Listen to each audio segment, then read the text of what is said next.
একটু হাত না লাগালে হবে না। আরে হাতই লাগাবো। হ্যাঁ সবাই ফোনে খেয়ে নিন, নালেও চাইবেন না প্লিজ, মাখাটা হবে হাতের জায়গা ছাড়া কারণ আমরা দিতে যেতে পারবো না অত দূরে দূরে।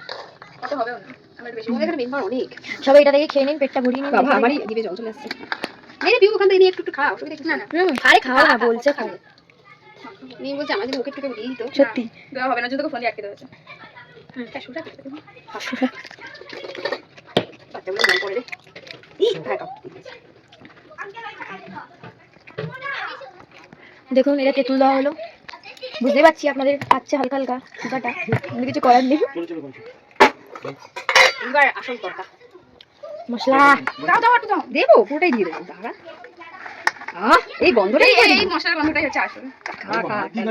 একবারে এতটা করার কি কিচ্ছু নেই, হাত দিয়ে না ঘাটালে হবে না। হাত দিয়ে না ঘাটালে এখানে নাড়ানো যাচ্ছে না। আমার বাচ্চারাই তো খাবে, বাইরের কেউ তো খাচ্ছে না।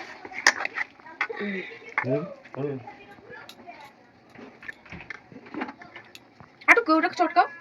না জায়গাটা একটু দিয়ে একটু রাখো, আমরা নেবো। আর ওই তো আছে তোদের এই দানার ভিতরে এবার হয়ে গেছিল একটু চটকা দিয়ে। এই হাতায় করেই তুলে দেবো, তাহলে একদম মাপ ঠিক থাকবে। হ্যাঁ একটা ডাব্বু খাতা নিয়ে নিচ্ছি। এবার আমরা উপরে চলে যাবো, কি বল? চলুন আপনি খেয়ে নিন, আপনারা দেখতে থাকুন। মোটামুটি এক রকম হয়ে গেছে, হয়েছে দেখ তো টক টক ঠিক আছে। একটু তেঁতুল দেখা হলে এটা ভালো ফোকাস হতো। কর। একটু তেঁতুল হলে বেশি ভালো। হ্যাঁ দিয়ে দিচ্ছি, অসুবিধা কিছু নেই। এখান থেকে হাতটা সরাতে Okay. তুলে নিন।